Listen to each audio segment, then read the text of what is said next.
¿Qué tal amigos de Derecha Mexicana? En esta ocasión estamos aquí para platicar y cuestionar un punto muy importante acerca de nuestra independencia, y es justamente quién es el padre de la patria.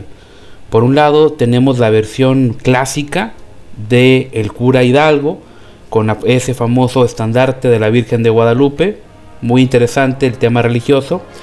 Y pues bueno, nos dice la SEP que él es el padre de la patria y cuánta cosa, cuando sabemos que él realmente en su grito de independencia, entre comillas, pues él dice viva Fernando VII. Ah caray, ¿cómo que una independencia cuando alabas a el rey, pues de donde te quieres independizar, verdad? No es muy congruente esto. Yo hace algún tiempo creí o consideré que la figura de Agustín de Iturbide pues era una figura bastante interesante porque logró la independencia o logró consumar la independencia de una manera diplomática. Pero cuando uno se pone a estudiar, ve que la situación no era tan así. Y justamente es lo que vamos a tratar hoy. ¿Quién es el padre de la patria? Miren, cada septiembre vemos a grupúsculos por ahí un poquito atolondrados que pues realmente se la pasan diciendo es que Iturbide y es que Iturbide y es que Iturbide. Hay que ver realmente quién fue Agustín de Iturbide y por qué se le atribuye este mito del consumador de la independencia. Hay que entender un punto muy importante. El cura Miguel Hidalgo no promulgó la independencia, no sería hasta los sentimientos de la nación de José María Morelos, que él realmente era un estadista, él sí tenía un proyecto de nación que realmente traía ideas pues, de la libertad, abolir la esclavitud, constituir una nación republicana. Como tal, sí hablaba, por así decirlo, o no lo expresó de una manera tan real el tema de la libertad religiosa, pero puede haber un cierto acercamiento por ahí. Debemos entender que la lucha continúa hasta el año de 1824 y sería hasta este año donde surge la República Mexicana, y justamente en el año 1829, pues el entonces presidente Guerrero derrotó a la expedición española que pretendía reconquistar pues México, ¿verdad? Miren, en el año 1808, o sea, 2 años antes del levantamiento de Hidalgo, ocurrió un episodio bastante interesante. Y justamente esto lo comenta por ahí el maestro López Rosado en su texto de Historia Económica. Y cito: cuando en Veracruz y Orizaba se produjo una conspiración entre la oficialidad formada casi toda por criollos, encabezada por Mariano Michelena, descubierta la conjura por delación que hiciera Agustín de Iturbide, fueron aprehendidos y sometidos a proceso la mayoría de los comprometidos. Es decir, uno ve a un Agustín de Iturbide peleando en 1810 desde el bando realista durante la guerra y al final de ella. Pero pues lo cierto es de que vemos que incluso al final Iturbide se somete o trata de someterse en un inicio a la corona de Fernando VII. ¿Eso es independencia? ¿Podemos considerar a Iturbide un independentista? Vayamos a lo concreto. Miren, las guerras de independencia que se dieron en América pues fueron encabezadas, eso sí, principalmente por criollos, por españoles nacidos aquí, y pues la entendieron como una lucha contra el poder del reino español, pues, y que la intención pues era más que nada romper con el poder de la monarquía absolutista que estaba en España. Entonces la idea era ir brincando hacia una república.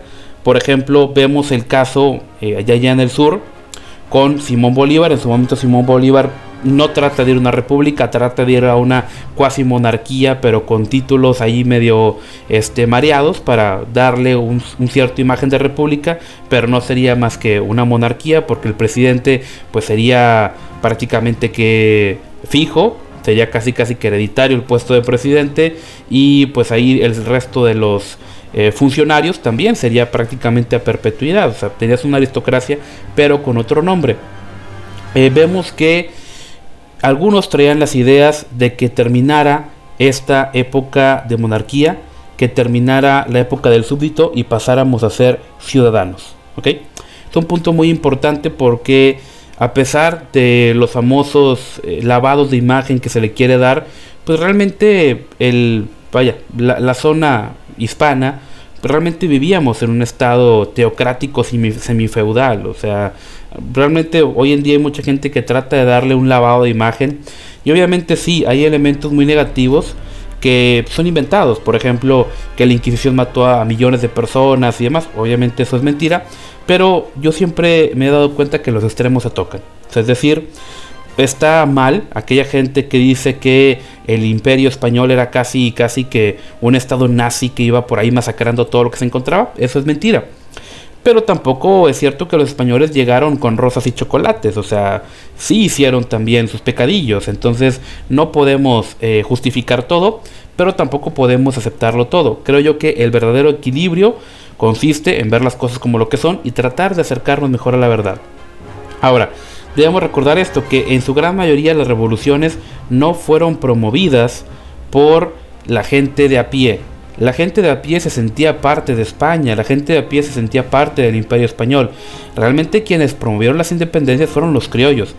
Era la gente, los hijos de españoles nacidos aquí en el Nuevo Mundo. No fueron la gente de a pie, por así decirlo, no fueron los mestizos y cuanta cosa. Realmente nosotros... por así decirlo, toda la gente mestiza pues fue carne de cañón, que estuvo ahí entre uno y otro bando siendo mareado, vaya, por así decirlo. Entonces, y aquí vemos un problema, porque justamente no había una identidad nacional. La gente de México no se sentía de México, y esto persiste hasta nuestros días. Realmente no había una identidad nacional. Realmente no sería hasta Porfirio Díaz que realmente se empieza un proyecto de crearnos una historia, de crearnos una identidad nacional, porque no existía. En parte fue gracias a esto, y en parte por unos negocios turbios de Santana, que también Estados Unidos pudo quitarnos la mitad del territorio, porque no existía, repito, una identidad nacional. Entonces, realmente vemos que en el caso de Iturbide, él no trata de ir hacia una república, hacia una entidad liberal, por así decirlo, donde se garanticen derechos y cuanta cosa. No, realmente lo que él proponía en su momento era una especie de fernandismo, o sea, es decir, replicar una monarquía aquí en territorio nacional. Y ojo, no estoy diciendo que México como tal, o la Nueva España, estuviera listo para una república como tal, o sea, realmente no. A mucha gente le encanta decir, no, es que mira, los españoles llegaron y fundaron universidades. Bueno, si su sistema era tan bueno, ¿por qué cuando entre comillas, se consuma la independencia, por qué teníamos un 98% de analfabetismo? ¿Por qué la gente era completamente ignorante? ¿Por qué el Estado gastaba más de lo que recaudaba? O sea, ¿por qué pasó todo esto? Muy diferente a, por ejemplo, nuestro vecino del norte, Estados Unidos, que fue una nación fundada por filósofos, fundada por un principio de la igualdad ante la ley, que ojo, tampoco estuvieron exentos de problemas. Ellos continuaron con la esclavitud, e incluso Thomas Jefferson, él se lamentaba y decía, Dios nos va a castigar porque no estamos aboliendo la esclavitud, e incluso él también tenía esclavos, entonces también ellos cometieron sus pecadillos.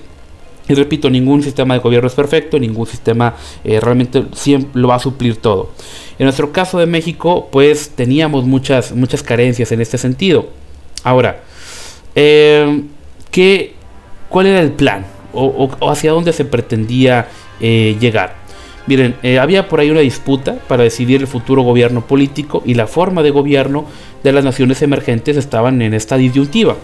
Un gobierno criollo con fidelidad al rey, o por el contrario, un régimen con soberanía popular republicana. Quienes estaban a favor de la primera querían un régimen monárquico, tutelados por una corona extranjera, es decir, ahí se le ha determinado el término fernandear, porque pues prácticamente querían un modelo de estilo absolutista, vaya, del monarca, que en este caso sería Fernando VII. Y también es muy importante esto, que hay gente que dice, no, es que España y que España. Realmente España no siempre fue una nación unida. Realmente nunca fue una nación unida. Esto lo podemos ver desde el año 711, en el año 711, cuando es conquistada en parte por los moros, en parte también porque había un obispo católico llamado Don Opas. Este obispo católico se pasa al bando musulmán, y gracias a que él se pasa al bando musulmán pueden pueden derrotar al rey Rodrigo, que él era visigodo. En ese entonces no existía una nación como tal España, era un reino visigodo. Después vemos que quedan dos reinos allá desperdigados en el norte de la península ibérica, y después empezarían poco a poco a a quitar el territorio a los musulmanes, pero serían varios reinos. Después se harían uno y ese reino pues crearía el Imperio Español, pero realmente siempre estuvieron ahí fragmentados. Uno puede irse por ejemplo a este texto de Ortega y Gasset, España invertebrada. Ahí puede ver un poquito acerca de esto, de pues que realmente España siempre estuvo dividida. Incluso hoy en día lo podemos ver, los vascos, los catalanes, los gallegos, o sea, siempre hubo por ahí muchas divisiones, ¿ok? Entonces, vemos otro punto también, que fue el Plan de Iguala. El Plan de Iguala fue promovido y firmado por Iturbide, que ojo, este plan no fue suscrito por ninguno de los insurgentes. En este plan se declara que el gobierno pues sería una monarquía entre comillas moderada, y ojo, en su momento hasta se propuso que el emperador pues fuera Fernando VII o su descendencia, ¿sí? O sea, prácticamente ya no sería, esto ya no es independencia, ¿sí? O sea, es la misma corona de la que entre comillas nos queríamos independizar, pero ahora nos va a gobernar. O sea, es conservar el status quo colonial. Eso no se le puede llamar consumación de la independencia. Ahora, otro documento emblemático, también los famosos tratados de Córdoba, en su artículo 3 señalan que, y cito, sería llamado a reinar en el Imperio Mexicano, en primer lugar, al señor don Fernando VII, rey católico de España. O sea, es decir, la antigua monarquía que nos sometía, ahora va a ser una nueva monarquía que nos gobernaría. Ah, caray, pero ¿cómo está esto? ¿Sí? Es muy importante entender que esto va completamente contrario a lo que en su momento expresaría Morelos en los sentimientos de la nación y en la Constitución de Apatzingán de 1814, que pretendían instaurar una república con 3 poderes. Ese fue el ideario de los insurgentes en este proceso, que se creara una nación libre y soberana. Y pues por ello muchos dieron su vida y otros pues lo mantuvieron hasta 1824 con la proclamación de la nueva constitución que dio vida a la república, ¿sí?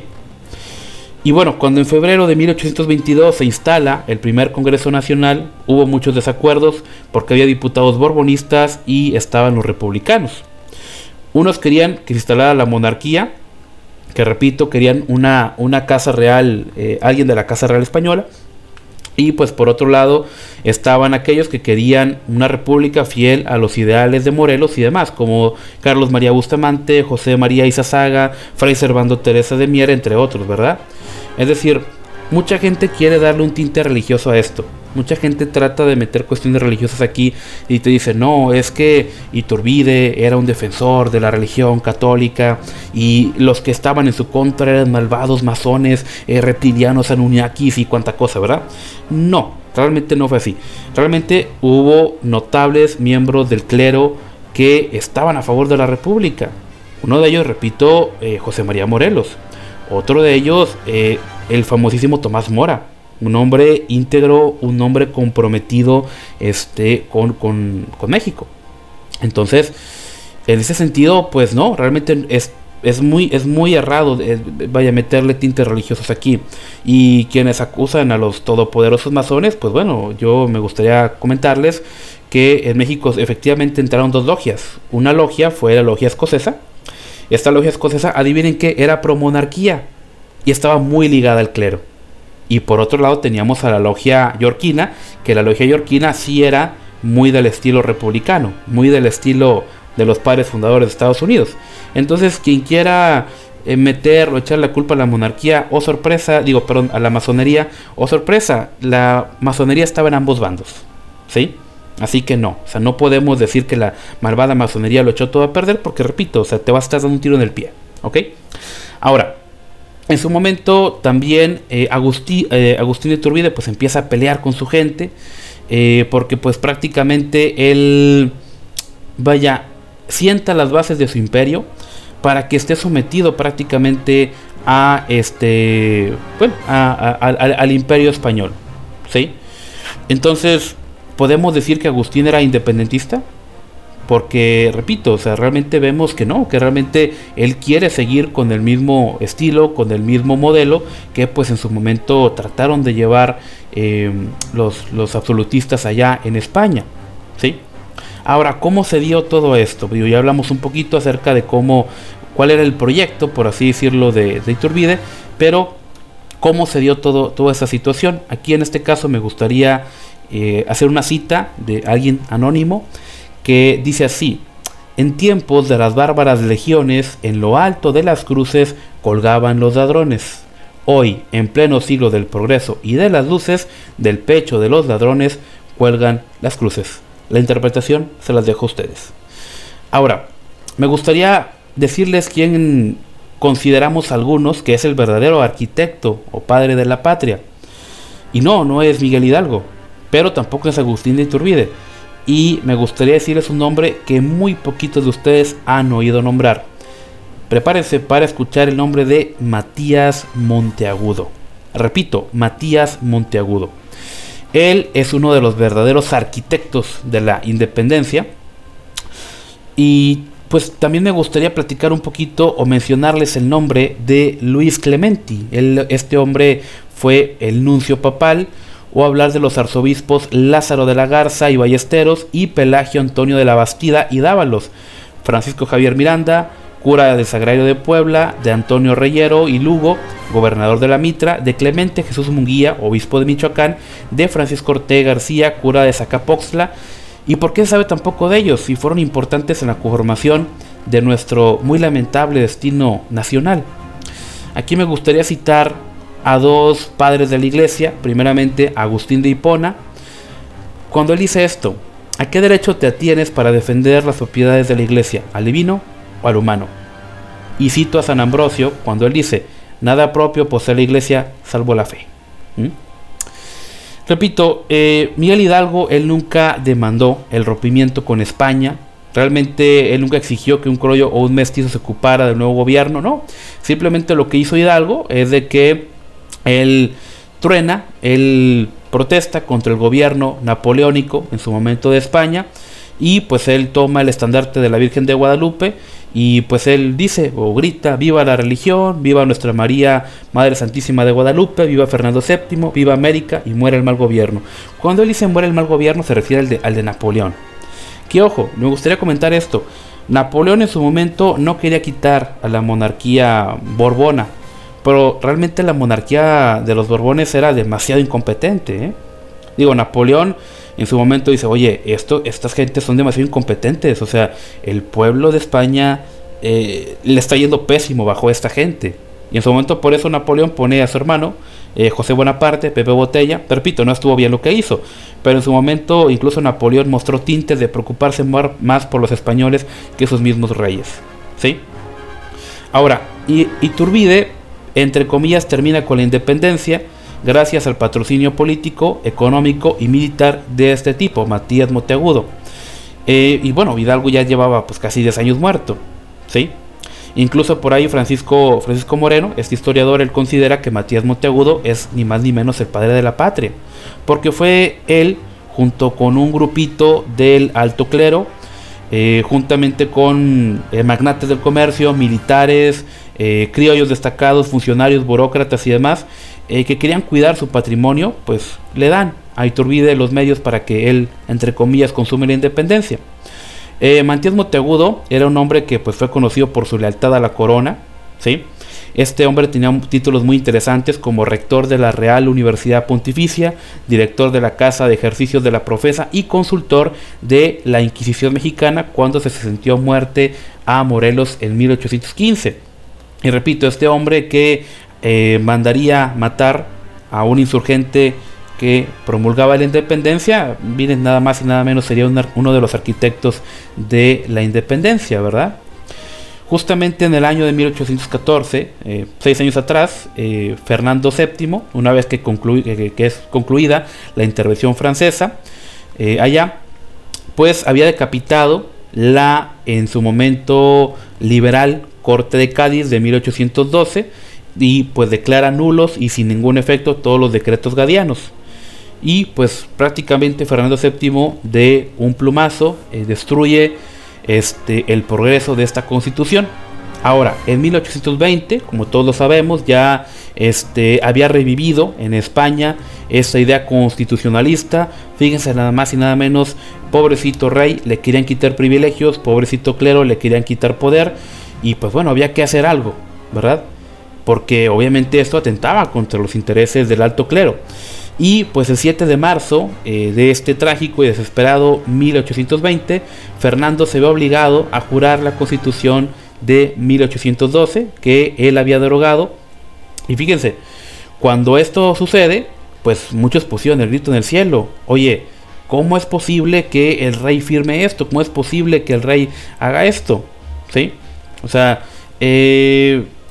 ¿cómo el clero iba a aceptar, por ejemplo, libertad de opinión, cuando, por ejemplo, si tú te atrevías a decir o a tan solo pensar, simplemente si expresabas un pensamiento contrario a lo que te decía el pensamiento hegemónico de la época, pues prácticamente podías purgar una condena bastante larga, y incluso jamás ibas a saber la identidad de tu acusador ni las razones de tu detención. Repito, hay quien afirma de que no, es que se han encontrado que la Inquisición era un tribunal de misericordia porque tenía un proceso justo. No, realmente no es así. Repito, en papel había muchas cosas. La constitución de la URSS era una constitución muy bonita, pero no te garantizaba nada. En Nueva España era muy conocido esto, que cuando el rey mandaba una orden, el virrey tomaba esa orden, tomaba el pergamino o el papel, si lo quieren ver así, se lo ponía sobre la cabeza y decía: la autoridad del rey se valora. Es decir, la autoridad del rey se reconoce, y después se lo quitaba de la cabeza y lo aventaba a la mesa. Y decía: pero no se acata. Es decir, muy bonita la ley, muy bonito lo que dice el rey, pero pues no le vamos a hacer caso. ¿Sí?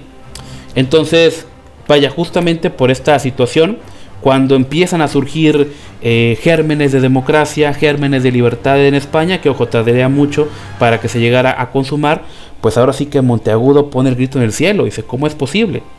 ¿Sí? ¿Cómo es posible que se implementen ese tipo de ideas? Porque esto atenta contra los bienes que pues estamos tan acostumbrados a disfrutar. Entonces no podemos permitir esto. En días pasados, Monteagudo ya le había propuesto al virrey en una reunión muy secreta la anulación de la Constitución de Cádiz, o por lo menos la derogación de los artículos que pues él consideraba que atentaban contra sus bienes. Pero el virrey Apodaca, después de jurar la Constitución, había decidido publicar el ordenamiento gadiano y poner en vigor las disposiciones que contenía. Su posición política pues no podía estar más comprometida, porque si juraba la Constitución, como lo había hecho Fernando VII, se iba a echar encima al clero y al ejército, y si no lo hacía, pues ahora sí que iba a estar presionado por ciertos sectores como los masones y los comerciantes. ¿Sí? Entonces Monteagudo lo que hace en ese momento pues es ignorar la máxima autoridad virreinal y recurrir a la iglesia en busca de amparo y protección. ¿Sí? Ahora, en su momento pues Monteagudo trata o empieza a trabajar por romper vínculos con la madre patria, por España, para pues proteger, entre comillas, los intereses del señor aquí. Ojo, Monteagudo ya había derrocado al virrey Iturgaray allá en 1808, lo había encarcelado cuando este último exigió la independencia de España al producirse la invasión francesa, y años después había mandado fusilar a Morelos, que repito, Morelos sí era un estadista, él traía un proyecto muy interesante de nación. Pero repito, qué sorpresas de la vida, ¿verdad? Que este individuo que antes había condenado a la independencia, ahora la estaba promoviendo. ¿Sí?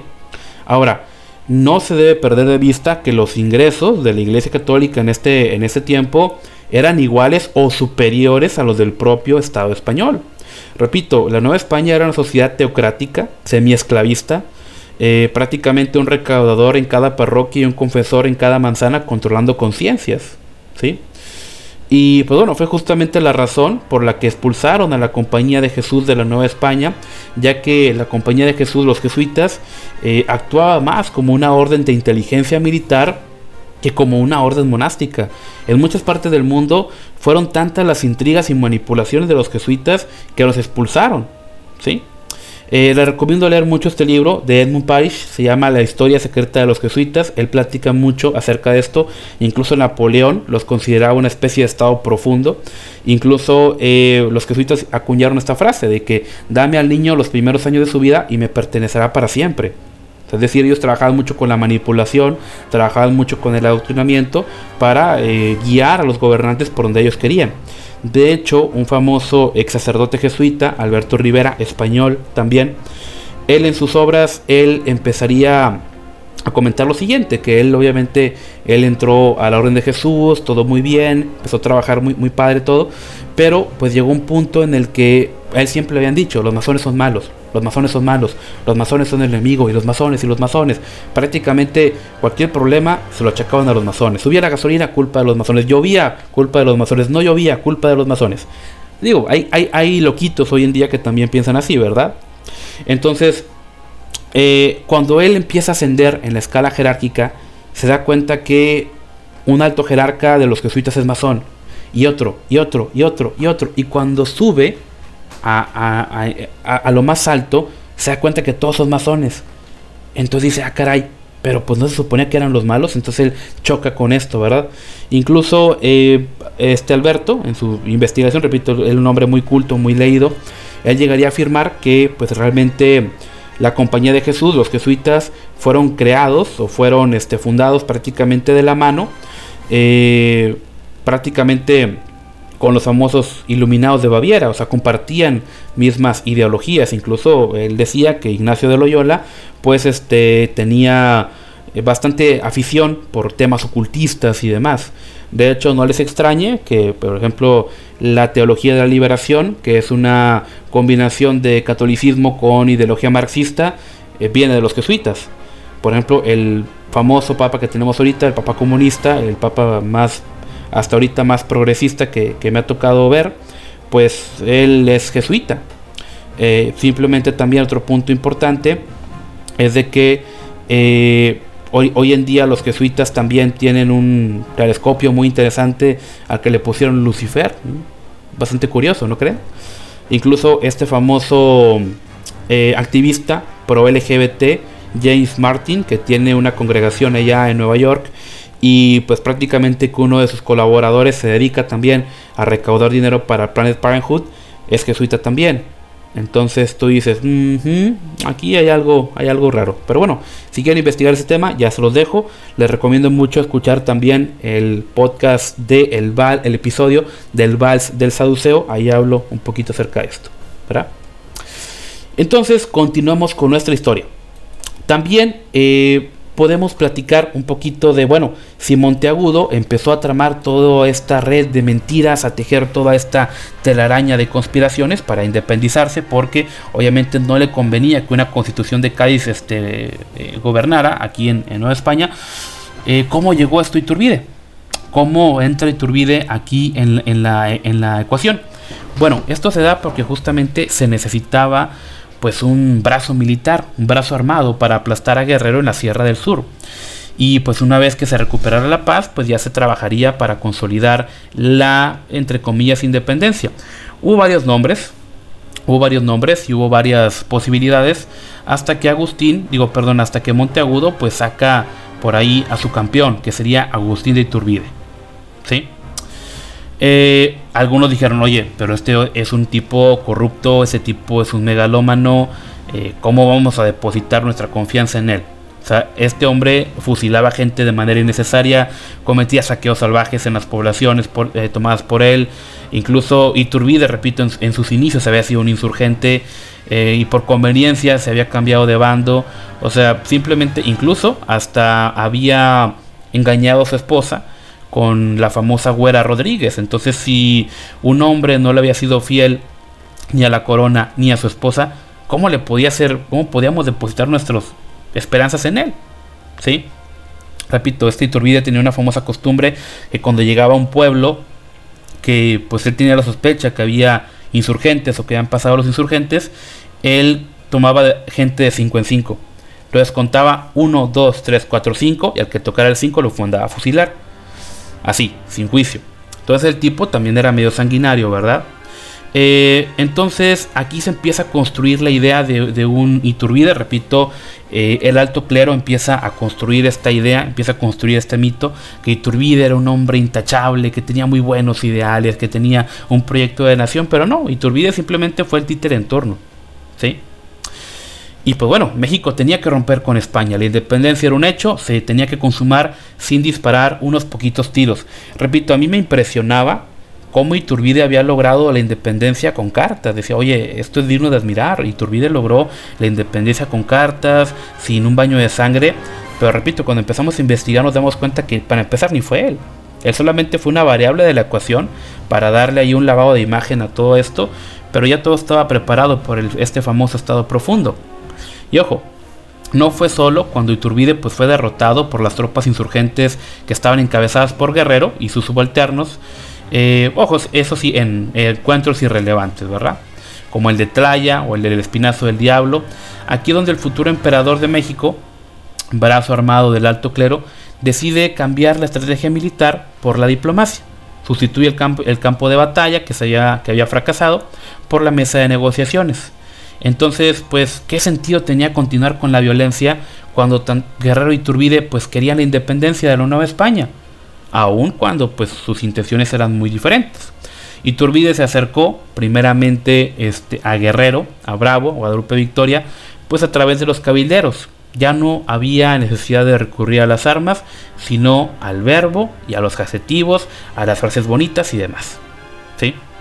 Ahora, él en su momento dice, ¿sabes qué? Pues ya no soy un coronel realista, ya no soy un verdugo y un asesino, ya no soy un perseguidor de liberales, ahora les ofrezco el perdón. Había que preguntar, ¿perdón de qué? ¿Perdón por querer una patria libre y soberana? Ahora, este futuro emperador sugiere que como primer punto, eso sí, hay que afirmar que la religión de la Nueva España va a ser solamente católica, y que será la católica, apostólica y romana, ¿sí? Y él obviamente se abstiene de decir que es el clero quien le está poniendo esta condición. Repito, un país que se funda bajo la intolerancia religiosa, que no se funda con principios como igualdad ante la ley, que no se funda con principios de libre pensamiento, libertad de conciencia, obviamente está destinado a fracasar. Y ojo, cuando hablo de esto no me refiero a que toda la iglesia católica estaba confabulada. Repito, fue el alto clero, era un grupúsculo que obviamente quería asegurar sus intereses. Repito, hubo muchos sacerdotes que muy honorables, muy respetuosos, que ellos querían una república libre, ellos querían construir un proyecto de nación. Repito, y está Tomás Mora, traicionado por el mismo alto clero, o Fray Servando también. O sea, hay otros ejemplos que vale la pena también recordar. Y repito, hay gente que quiere meterle estos tintes religiosos para distraernos de la realidad. No caigamos en eso. Ahora, Iturbide, como buen político, no se detiene en promesas, jura la absoluta independencia de España, así como no, por razones que obviamente nunca le va a confesar a Guerrero. Propone la adopción de una monarquía moderada, de acuerdo a una constitución imperial mexicana que se promulgará en el futuro. Y pues prácticamente nada más faltaba suscribir los tratados de Córdoba el 21 de septiembre de 1821 y presentar el famoso desfile del ejército trigarante por las calles de la Ciudad de México. El día 27 de ese mismo mes, un ejército, fíjense, nada más y nada menos, integrado fundamentalmente por soldados realistas. Ah, caray. O sea, los soldados realistas que antes estaban en contra de la independencia son los que marchan en este desfile, ¿verdad? Y los insurgentes, ¿dónde quedaron? Claro que asisten, pero bien insignificante, desfilan y gritan vivas por la libertad, pero pues están ahí en la parte de atrás, ahí hacia escondiditos que nadie los viera, ¿verdad? Y pues como se lo preguntó cierto poeta, ¿el nuevo país se producía bajo un nacimiento o bajo un aborto? ¿Podemos decir que se consumaba la independencia? ¿Independencia de qué? Si prácticamente el sistema que se proponía era el mismo. Que repito, yo estoy consciente que México tal vez no estaba preparado para una república. Tal vez hubiera funcionado una monarquía parlamentaria, con ideas liberales, obviamente. Por ejemplo, la libertad de religión, la libertad de conciencia, la libertad de prensa. Empezar a trabajar en la educación, porque repito, el 98% de la gente era analfabeta, ¿sí? Al día siguiente, cuando ya Apodaca había sido sustituido por Juan O'Donoghue, el nuevo virrey, un distinguido masón, que solo llegó a rubricar un hecho consumado, una junta de 38 miembros presidida por el propio Iturbide y proclama y firma el acta de independencia del Imperio Mexicano. repito, quienes quieran decir que los masones estaban detrás de todo lo malvado, o sea, creo yo que hay que superar esta cuestión porque, ojo, no digo que los masones sean una perita en dulce, sino lo que digo es de que los masones estaban en ambos bandos. No hay que santificar un bando y condenar por completamente el otro, hay que ser equilibrados, ¿verdad? Ahora, dicha junta estaría compuesta por, fíjense, nada más y nada menos, por obispos, oidores y pues entre otros integrantes los sectores más, vamos a llamarlo así, ultraconservadores de la sociedad y que contaban con nombramientos expedidos por la corona española. O sea, prácticamente los altos funcionarios españoles se seguían manteniendo igual. No hubo ningún cambio en ese sentido. Ahora, solamente alguien muy necio o alguien muy ciego se negaría a ver la mano del alto clero aquí, y en particular la de Mantías Monteagudo, ¿sí? Ahí estaban las cartas muy comprometedoras como secretas, redactadas y firmadas por Iturbide, en las que declaraba que en realidad las Cortes de Cádiz fueron reuniones de impíos que aspiraban a la destrucción de la religión y que no trataban más que aniquilar el culto católico, comenzando con la presencia de sus ministros. Que, ojo, repito, la Constitución de Cádiz no atentaba contra la iglesia, simplemente la iglesia tomaba más recursos que el mismo Estado, entonces había que ponerle un freno ahí, ¿verdad? Había que tener una división. Ahora, que hubiera quedado de la independencia si Fernando VII y su corte de parásitos hubieran aceptado la invitación en este plan de Iguala para venir a gobernar la Nueva España ya entre comillas libre. Fíjense, imagínense que Fernando VII hubiera aceptado venir a gobernar. Qué tristeza y qué lamentable, ¿sí? Bueno, no se dio esto. La conquista de México, pues había que venderla como que la habían hecho los propios mestizos, la gente de todas las clases que salieron a Cortés para combatir a los de su propia clase, y pues que la independencia, pues ahora sí, curiosidades de la historia, la habían logrado los mismos españoles radicados en la joya de la corona para defender sus privilegios perdidos a raíz de la publicación de la Constitución de Cádiz, ¿verdad? Y ojo, es cierto, realmente la conquista de México hay que reconocerlo, o sea, fue por parte de los mismos indígenas. Ellos apoyaron a Cortés porque obviamente los mexicas tenían un régimen bien sangriento, eso es cierto. Y fíjense, repito, repasemos en esto, qué ironías. La conquista fue gracias a los indígenas y la independencia fue gracias a los españoles. Miren nada más qué proyecto de nación tan bonito teníamos aquí en México, ¿verdad? Ahora, Iturbide pues se proclama emperador, apoyado por el ejército y entre comillas por la plebe, que ojo, manipuló a la plebe para que lo proclamaran emperador. Se encuentra con un México quebrado, ¿sí? Una deuda de más de 40 millones de pesos heredada por el gobierno virreinal, una catástrofe financiera terrible.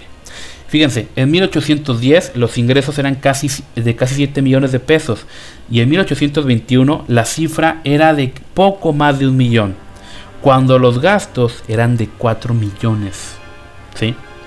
La popularidad de este nuevo soberano empezó a declinar porque empieza, fíjense, oh sorpresa, a tratar de rematar bienes expropiados a la Santa Inquisición desde 1813.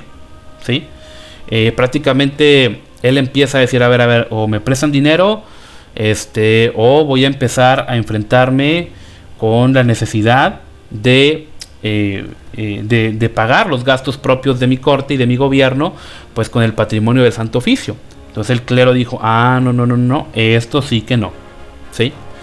Y pues ahora sí que su prestigio se ve muy lastimado cuando intentó expoliar a la plutocracia colonial, su antigua aliada, y finalmente se desploma su efímero imperio a la hora en que el Congreso pues se declaró sede de la soberanía, ¿sí? Ahí lo que tuvo que haber hecho Iturbide es haber dejado el destino del país en manos del poder legislativo sin disolverlo, porque ojo, Iturbide fue el primero en hacer un golpe de estado porque disuelve el Congreso, ¿sí? Pero no, ¿qué es lo que hace? Pues lo disuelve, lo desconoce y pues bueno, lo que logra con esto es de que simplemente se le reconozca o se le garantice un merecido lugar como traidor en la historia de la patria. ¿Y cómo iba a tolerar el clero que este principito le despojara de sus bienes? ¿Y cómo iba a tolerar el Congreso que este principito lo despojara del poder? ¿Sí? Ahora que se había convertido en un déspota, adiós plan de Iguala, adiós imperio. Fue derrocado, exiliado, declarado fuera de la ley y fusilado al intentar volver al país en 1824. Yo la verdad creo que Iturbide trató en cierto sentido de crear un proyecto de nación, pero pues las cosas se le salieron de las manos. A final de cuentas, creo yo que nuestra independencia empezó muy mal. Obviamente siguieron años terribles, tenemos la intervención norteamericana, tenemos las famosas guerras de reforma, en el porfiriato tuvimos entre comillas orden y progreso, después los señores de la guerra de la revolución devastaron el país para caer en manos de la dictadura perfecta del PRI, y pues bueno, aquí estamos hoy en día batallando ahora con otra dictadura progresista, ¿sí? Esa es la historia de nuestro muy querido México, esta es la historia de nuestra independencia, y pues bueno, no nos queda de otra más que seguir trabajando, no nos queda de otra más que seguir adelante y seguir tratando de construir un mejor país. Bueno amigos, espero que este podcast les haya gustado. La verdad yo sé que choca con algunos temas que nos ha enseñado la SEP y choca con algunos temas idealistas que nos han querido vender algunos grupúsculos de atolondrados. Pero bueno, yo los animo a investigar, los animo a leer, los animo a empaparse de nuestra historia, porque como bien dirían por ahí, aquel que no conoce su historia está condenado a repetirla, y lamentablemente la repetimos una y otra vez. Estamos siendo movidos por ciertas élites que pareciera que utilizan a los políticos simple y sencillamente como sus títeres. Hay titiriteros en muchas ramas, repito, desde los famosos masones en la sombra hasta pues también el alto clero, porque repito, entre las élites a veces no se conocen religiones, entre las élites a veces no se conocen razas, simplemente se conoce el lenguaje del poder. Hasta luego amigos, y como siempre yo me despido diciéndoles que el socialismo no funciona y a los hechos no les importan los sentimientos. Hasta la próxima.